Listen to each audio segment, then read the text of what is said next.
Join with Medha Language Theatre for spoken English and personality development classes. For more details, contact us. నిన్న పవన్ కళ్యాణ్ స్పీచ్లో చాలా మాటలు విన్నాను.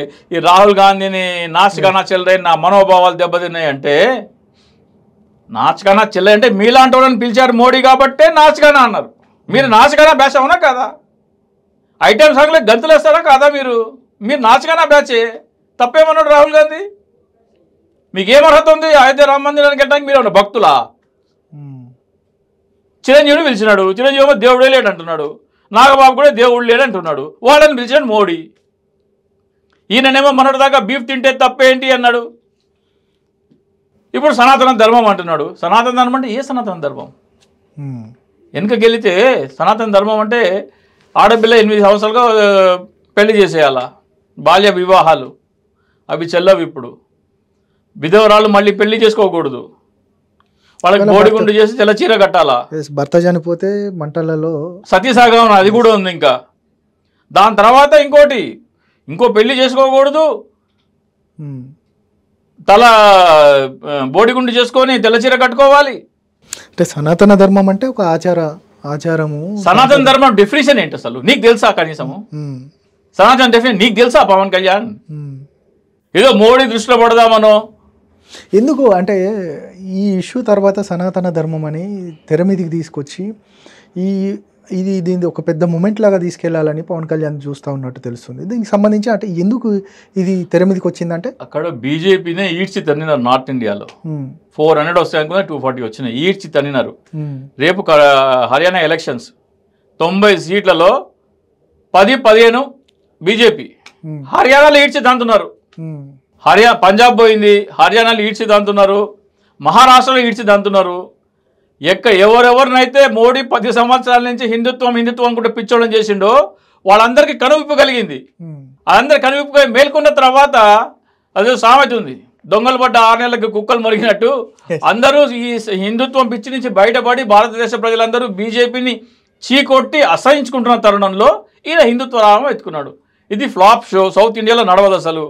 Sir ఇక ఫైనల్గా చెప్పండి ఏంటి మరి ఇప్పుడు ఈ సిట్టు నియమించడము, ఆ తర్వాత ఇప్పుడు ఎట్లా ఉండబోతుంది నిజంగా రాష్ట్ర రాజకీయాలలో?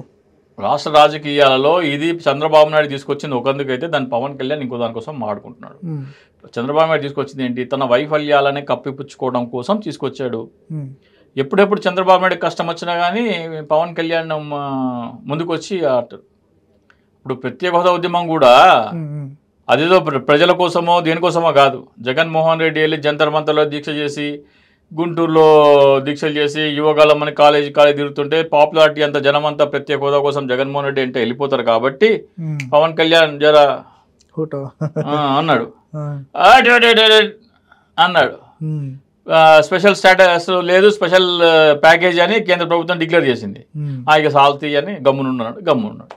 ఇట్లా మళ్ళీ 100 రోజుల ప్రోగ్రాంలో మొహం చెల్లే పరిస్థితి లేదు కాబట్టి పవన్ కళ్యాణ్ ఏదో జరా చేయి అన్నాడు.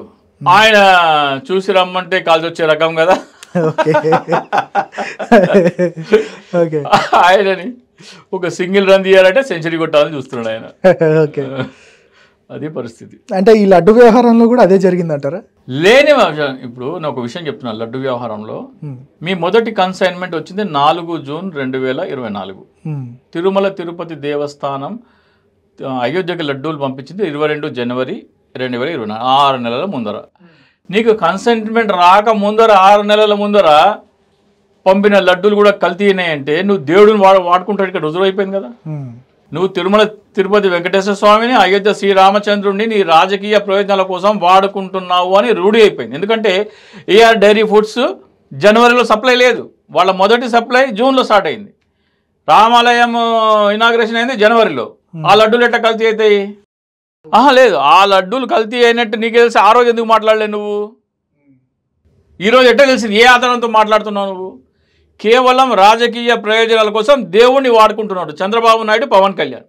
సో రాజకీయాలకి దేవుడిని వాడుకునే వాళ్ళు ఏమైనా చేయగలరు.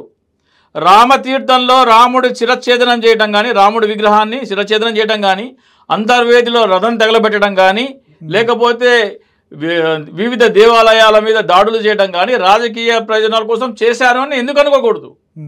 జగన్మోహన్ రెడ్డి పరిపాలనలో ఆయన పరిపాలన మీద ఆయనకు చెడ్డ పేరు చెప్పాలని ఆయన చేయడు కదా.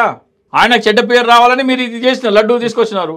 సో జగన్మోహన్ రెడ్డి హయాంలో జరిగిన అన్ని దాష్టికాలన్నీ దేవాలయాల మీద మీరే చేశారని ఇప్పుడు అనుమానం వస్తుంది.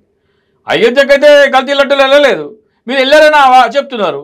అంటే తిరుపతి వెంకటేశ్వర స్వామిని అయోధ్య శ్రీరామచంద్రుడిని కలిపి రాజకీయాలకు వాడుకుంటున్నారు. సో మీరు రాజకీయాలు వాడుకోవడం కోసం దేవుణ్ణి కూడా వాడుకుంటారు. సో రామతీర్థంలో శ్రీరామచంద్రుడి శిరఛేదన చేసిన కూడా మీరే అనే అనుమానాలు కూడా మాకు వస్తున్నాయి.